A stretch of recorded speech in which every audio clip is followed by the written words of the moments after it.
The door, frozen, your face clenched, but your heart breaking inside. Mama, you held my hand, your tears dropping on my skin, whispering prayers. I couldn't respond to you. Then, when it got too bad, they lifted me out.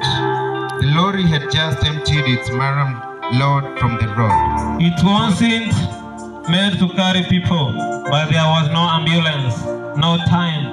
They placed me in front, next to the driver. I looked up, saw the sky, and deep down, Mama, I knew. I felt every bump, every turn, and with each one, I felt the world grow colder and quieter. I'm sorry, I didn't say goodbye, Mama.